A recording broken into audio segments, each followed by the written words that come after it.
Vocês veem ao meu lado a média de pesquisas Real Clear Politics, e a gente tem aqui o Trump liderando. Isso é nos 7 estados-chave, os 7 principais estados que devem definir a eleição dos Estados Unidos. Nesses 7 estados-chave que devem definir a eleição nos Estados Unidos, a gente tem Trump liderando por 0,81 ponto percentual, que mesmo nas pesquisas mais precisas, ainda é dentro da margem de erro. Tem Michigan e Wisconsin, 2 estados onde Kamala consegue abrir aparentemente alguma vantagem, mas também dentro da margem de erro. Arizona é realmente o estado, o swing state, o estado definitivo, onde Trump realmente consegue abrir vantagem e, a depender de muitas pesquisas, fora da margem de erro. Aí a gente vê em 2,6%, segundo a média do Real Clear Politics. Mas o Real Clear Politics não dá conta necessariamente de abarcar a coisa toda, porque isso é na média das pesquisas, mas um dos mais respeitados institutos de pesquisa, aquele que mais acertou em 2020 e aquele que é normalmente tido como referência, junto com o Reuters Ipsos, dos principais veículos de imprensa nos Estados Unidos, o Atlas Intel,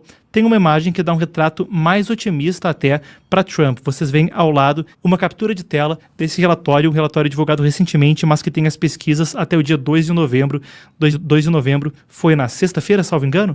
Creio que sim, então. É isso, hoje é dia 4, então foi no sábado, dia 2 de novembro. Perfeito. E a gente vê Trump ganhando vantagem em uma série de estados. Mas, em particular, eu chamo a atenção para o Arizona, onde, de fato, ele está bem fora da margem de erro, com uma vantagem mais larga. Nevada também é outro estado que a gente pode destacar, e na Carolina do Norte, ainda, Geórgia. Esses 4 em particular, ele tem uma vantagem mais ampla. Em Michigan e Wisconsin é onde está dentro da margem de erro e a coisa pode realmente ser mais acirrada. Claro, todos os estados estão muito acirrados, mas eu digo a partir dos dados da pesquisa Atlas Intel.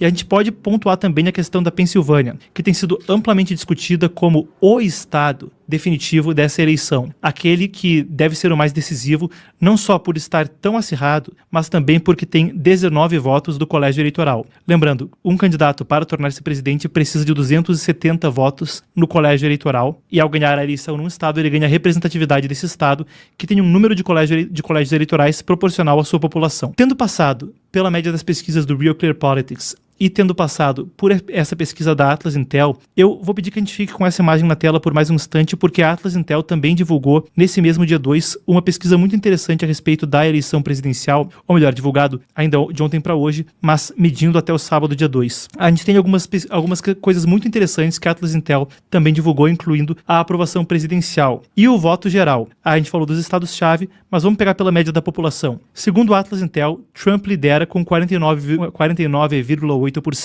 da intenção de voto, contra a Kamala com 48,3%, com 1,3% votando nulo ou não irão votar e 6% dos entrevistados indecisos. Vale a pena lembrar que nos Estados Unidos o voto é facultativo e, a depender da regra do estado, a pessoa tem que se registrar para votar, etc. Mas, de forma interessante, mesmo dentro da margem de erro, a gente vê aqui a possibilidade de Trump à frente no voto geral. E é uma coisa curiosa, porque em estados mais populosos como a Califórnia e Nova York, esses grandes centros urbanos, São Francisco, Los Angeles, a própria cidade de Nova York e a região metropolitana, tendem a votar para o viés mais liberal, como chamam nos Estados Unidos, mas esquerdista, progressista, como quer que se queira chamar, tendem a votar como partido democrata ou com candidatos mais à esquerda do espectro político. Então, a gente tem um indicativo que é muito positivo para Trump nesse sentido, de que se o voto geral pode estar indo para o lado dele, isso demonstra realmente que há uma tendência de apoio. E vale a pena a gente destacar que na eleição de 2016, ao derrotar Hillary Clinton, Trump perdeu por alguns poucos milhares de votos no voto geral. A Hillary Clinton ganhou aquela eleição no sentido do critério brasileiro fosse ele utilizado.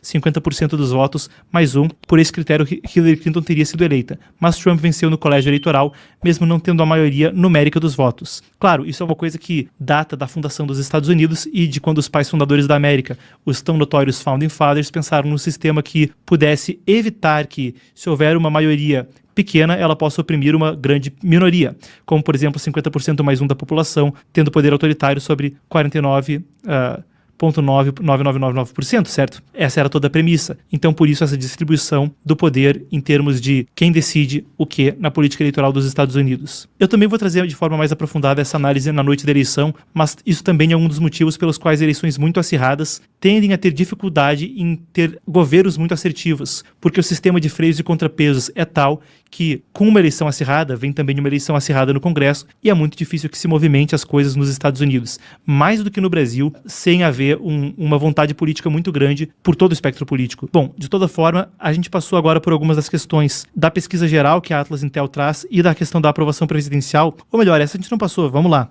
Você aprova ou não aprova a performance de Joe Biden como presidente dos Estados Unidos? Pesquisa da Atlas Intel. Talvez até por isso se veja algum voto que tende a Trump no voto geral. A gente tem aqui 55,5% das pessoas dizendo que não aprovam a gestão de Joe Biden à frente da presidência dos Estados Unidos. E a gente viu isso se refletir mesmo na forma como a campanha de Kamala Harris tem se comportado ao longo desse ciclo eleitoral, buscando ao mesmo tempo em que busca ter as coisas que podem ser vistas como positiva da gestão associadas a si, em larga medida busca se distanciar do governo Biden. Em especial, isso foi uma questão até caçoada na sátira política nos Estados Unidos, quando Joe Biden fez aquele comentário onde falava que os apoiadores de Donald Trump eram lixo, por mais que ele tenha depois dito que não foi nesse sentido que ele quis dizer e que houve um erro na forma como aquilo foi interpretado. Seja qual for o caso, esse foi o recado que ficou para, pelo menos, os apoiadores de Trump, que ele os via como lixo, não é? Kamala levou aquilo como eu posso formular a frase? Levou aquilo de forma muito amarga na campanha, com mesmo a sátira política democrata, falando do Joe Biden como alguém que estaria atrapalhando a campanha eleitoral do lado democrata. E aqui a gente tem esses números com uma desaprovação maior do que aprovação, que, claro, não são positivas para alguém que supostamente estaria continuando o legado democrata na presidência. Esses são os dados das Intel. E vale a pena a gente dizer também que, de forma interessante, essa pesquisa tem uma linha do tempo desde fevereiro, e a gente vê a aprovação também caindo de 43,5% em fevereiro desse ano, até o dia 2 de novembro, chegando a 39,5%. para o governo de Joe Biden nos Estados Unidos. A gente falou da média da Real Clear Politics, a gente falou das pesquisas da Atlas Intel, e eu gostaria de seguir nesse bloco agora com um breakdown. A gente tem um segmento interessante que a Forbes fez, e vocês veem agora a matéria mudar ao meu lado. Isso é da Forbes, a notória revista nos Estados Unidos, que pontua, dá um breakdown, como dizem nos Estados Unidos, dá um detalhamento pra gente não ficar... Vocês entendem o que eu quero dizer, não quero passar pelo ridículo aqui jogando tudo em inglês, mas a gente passa então por um detalhamento de Trump versus Harris em 2024 e da questão das pesquisas. Quais delas mostram que estão acirradas, quais delas dão uma vantagem em Michigan e Wisconsin para Kamala Harris, quais delas tem Trump liderando em tudo. A Atlas Intel tem Trump liderando em tudo, desde o voto geral até os 7 estados-chave. A gente tem a pesquisa da Harris X e da Forbes, que traz à tona o seguinte: Trump 49 contra 48, então um ponto a mais para Kamala comparado à pesquisa da Atlas Intel, mas fica por aí. A gente tem pesquisas, por outro lado, que tem uma vibe, perdão pela coloquialidade, pessoal, eu falei que a live ia ser mais coloquial, mas a gente tem pesquisas que dão em um outro tom para a campanha, 4 pontos de vantagem para Kamala Harris. É o caso da pesquisa da PBS News com a NPR e a Marist. A Morning Consult também dá 2 pontos de vantagem para Harris, então dependendo da pesquisa, a coisa varia. Mas como eu destaquei a pesquisa da Atlas Intel, não por questão de querer tomar algum lado, mas pela questão dela ser de fato a pesquisa que mais acertou em 2020 e agora coloca Trump à frente nos 7 estados-chave e também no voto geral. A ABC Ipsos coloca 3 pontos de vantagem para Kamala Harris e a Economist.YouGov coloca Trump à frente. Então a gente tem aqui o detalhamento de algumas dessas pesquisas. Eu gostaria, antes da gente encerrar o segmento, também de destacar o seguinte: a gente tem aqui uma matéria do Epoch Times americano, essa, falando a respeito de quantas pessoas já votaram. E já que a gente está no tópico das estatísticas, é pertinente destacar o assunto, porque lá há votos, tanto por correio quanto presenciais, antecipados. A votação, ao contrário do Brasil, não acontece inteira no dia da eleição. Houve o voto antecipado sendo principalmente pessoal. 42,7 milhões desses americanos que votaram de forma antecipada votaram pessoalmente, com 35,8 milhões tendo enviado cédulas por correio. Nos Estados Unidos, a gente ainda não tem como saber exatamente quantas dessas pessoas votaram para determinado candidato, mas a gente pode ter um indicativo. A depender do estado, quando você se registra como um eleitor para votar, você pode colocar sua filiação partidária. Então, falando em termos de filiação partidária dos estados que tem esse sistema onde, ao se registrar para votar, você declara o seu partido, os democratas votaram à frente dos republicanos cerca de 700 mil votos. Não quer dizer necessariamente que todos os democratas, que todos os que se registraram para votar, declarando filiação aos democratas, votaram para Kamala nessa eleição, mas é provável que tenham realmente votado. Então, dos democratas, com os estados dos quais a gente tem os dados, a gente tem eles 700 mil votos à frente dos republicanos. Mas isso não quer dizer nada, porque os republicanos normalmente votam menos de forma antecipada e votam mais no dia da eleição, seja por preocupações sobre transparência, seja pela forma como esse segmento da população está acostumado a votar. 700 mil votos de diferença a favor dos democratas é uma margem histórica em termos de votação antecipada. Certamente é muito mais acirrado do que foi e em 2020. E claro, o Partido Republicano também incentivou as pessoas a votarem de forma antecipada esse ano, uma coisa que foi não tão encorajada quanto esse ano em 2020, também por preocupações de transparência eleitoral do lado republicano naquele ano. A gente tem aqui uma citação de um professor chamado Michael McDonald, da Universidade da Flórida. Ele escreveu: a dinâmica inesperada desse ciclo eleitoral é o nível alto de votação antecipada que tem sido incentivada pelo ex-presidente Donald Trump, encorajando seus apoiadores a votarem de forma antecipada pessoalmente, o que é muito diferente de 2020, quando ele falou que todas as formas de votação antecipada seriam fraudulentas. Então isso foi o que escreveu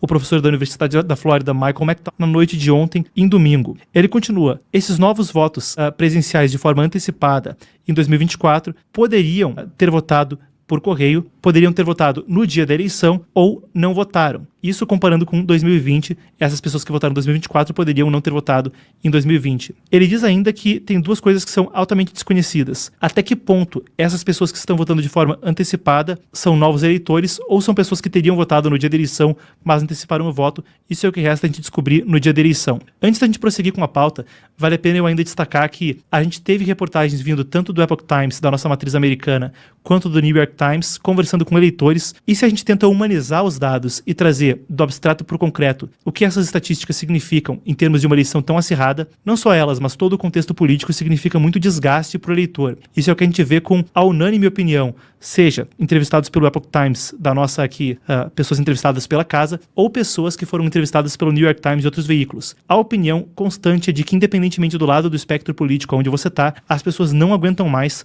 a insuportável politização de tudo, e certamente o estresse que vem ao eleitor com ambos os candidatos colocando essa disputa como uma questão apocalíptica e um momento definitivo da história americana irreversível, independentemente de fazer juízo sobre se isso pode ou não ser verdade, os dados que temos de questão qualitativa, conversa com o eleitor, é de que isso tem deixado as pessoas muito, muito desconfortáveis, e muita gente espera que o ciclo acabe. Até porque, nos Estados Unidos, o que tem sido dito a respeito da televisão é que é insuportável, não dá para assistir 2 horas ou entrar na internet por 2 horas sem ser inundado por propaganda política dos dois lados do espectro nessa eleição. Então, fica aí a questão.